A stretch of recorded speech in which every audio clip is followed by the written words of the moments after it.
So I made a video, 4 or 5 days ago about my opinion regarding DMT trips and how a lot of people see space aliens and travel through the dimensions and have coffee with ET and shit like that, right? And get the mysteries of the universe told to them under the influence of DMT, one of the most powerful psychedelics, right? Okay, well, I've been experimenting with DMT now for about 4 months, and I've been doing it probably 2 to 3 times a week. I think I took 1 or 2 weeks off. Just take a break, and I think it was when I was sick. So, yeah, so I made this video, and I got some flack for it. A couple people, well, at least 3 or 4 people that I recall, giving me a hard time. Not really a hard time, but they're just saying that I was wrong and whatnot. And that's all cool, right? I mean, we're all friends here, and it's just my opinion, right?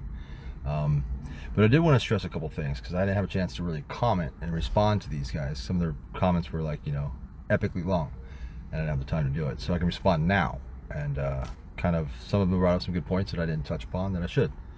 The first point I want to say is I'm not saying with absolute certainty that you're not getting in touch with aliens or entities or traveling through space and time. I'm not saying that I know for certain, because if I did, that would make me kind of close-minded, right? Because obviously I'm open-minded enough to try it, see for myself, and I have. I'd say pretty much extensively. I mean, I'd say, so 4 months, I'm doing the math, I'd say I've done it probably about 30 times. It's enough to get a valid opinion on it. So I'm not saying that it's impossible. I'm not saying that I absolutely know, because I don't know anything, and neither do you. And that's the problem, is that some of you guys were so adamant that you're almost like fanatical. You're almost like religious fanatics that swear that you know for absolute certain. I think one guy said, I know what I saw. Right. You know what you saw doesn't make it true. I mean, and I try to use the analogy of like, a billion people believe in Jesus and they're absolutely certain, right? Do you know how many people have claimed to have talked to Jesus or see Jesus? Now, does that make Jesus real? To them, absolutely.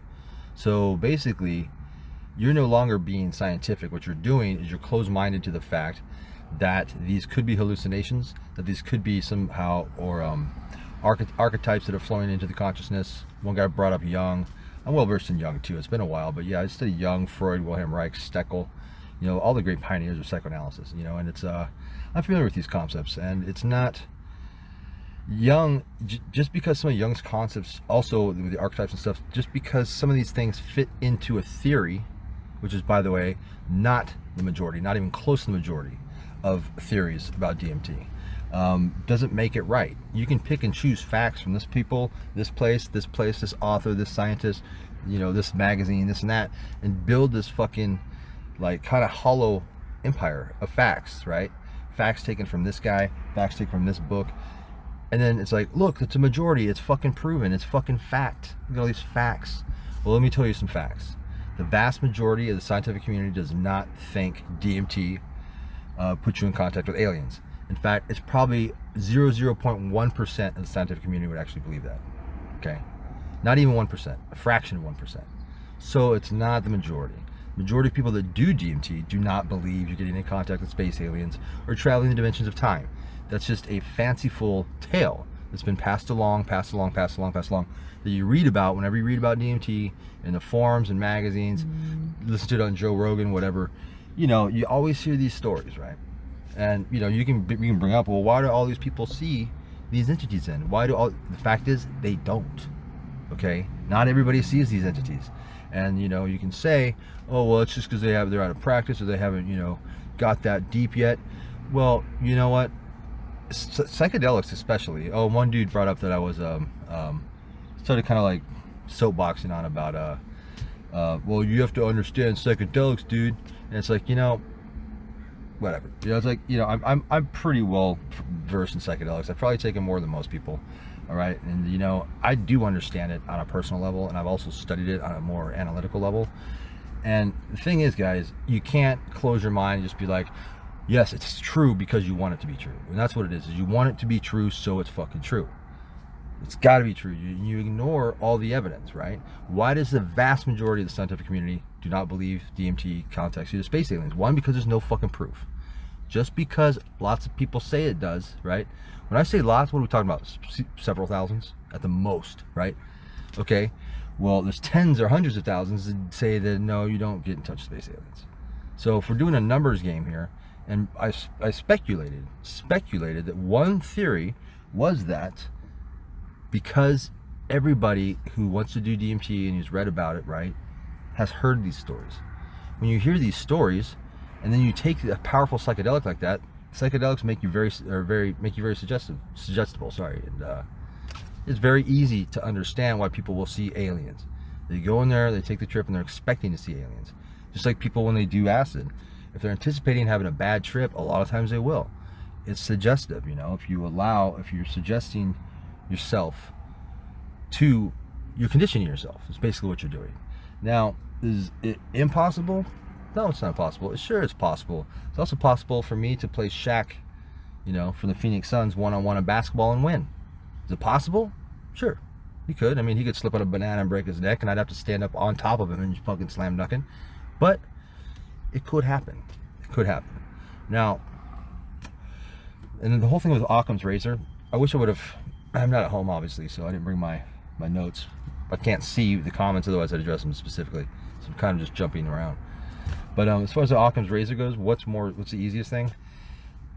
It's far more probable, far more, that under the influence of a strong psychedelic, you are hallucinating. One thing that I don't think I mentioned in the last video is I'm a lucid dreamer. Okay, I haven't since I knew what lucid dreaming was, right? Since I was a teenager.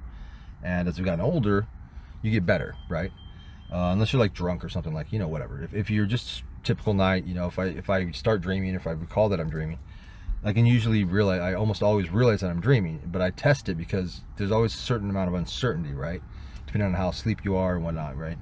But yeah, so basically I can test it to make things in my dreams, kind of like Neo from the fucking Matrix. I can morph things, I can make things. That's how I tell if they're real. You know, I can walk up to somebody and I can make them change into something else. And I can, you know, open and part a wall. I can go, okay, if it's this is a dream, and when I walk around this corner, I'm going to see this naked chick, and boom, and she usually is there. So it's kind of like the same thing. And a DMT trip, it's a little harder because it's because you're under the influence, because you're tripping balls. You're under the influence of a very powerful psychedelic. First, I don't know where I am, right? If I get a good one, don't know where I am, and then I don't know what happened, and then I start to realize, okay, am I dreaming? And then if I usually just think that I'm dreaming. Then I try it when under the influence of DMT. It's just like a lucid dream to me. I mean, not always, but sometimes.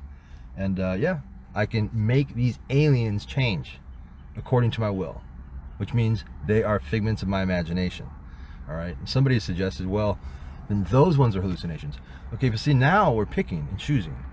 Now we're picking and choosing and saying, these are hallucinations and these are real. Wait. These are, no, those are hallucinations and these are real. No, that's not how the scientific method works. Okay, if we really wanted to experiment with DMT and to get to the bottom of this, what we would do, and even then there's still some questions to be raised, is have a blind study, right? Have people that have never even heard of DMT, people never heard of these stories, do it and see what they say. See, the thing is they've heard of something. They're probably going to have some sort of religious foundation.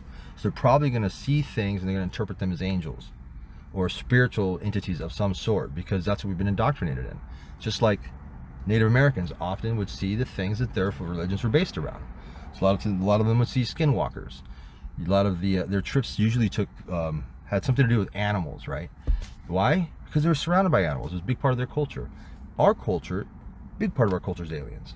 You can't fucking go a day without walking around or listening to the radio or TV and something about aliens comes on.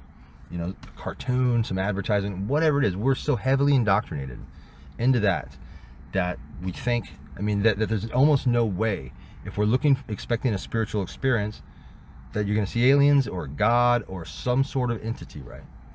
Ironically, the one thing that I did see that made me kind of that was interesting, like that kind of I didn't bring up, was I was reading and I read about this brain surgeon, right? Like the entities and stuff I'd already read about, you know, and aliens and stuff like that, you know, gestures, machine elves. The brain surgeon was weird because it was like, wait a minute, I remember seeing that, and you know, it was weird, and I actually see that quite a bit when I go under, and it's this fucking has a mask, right? And it's like a surgeon, and it's like, there's a probe and he's hitting me like where my third eye would be, my forehead. That happens quite a bit in one of my trips, and it doesn't really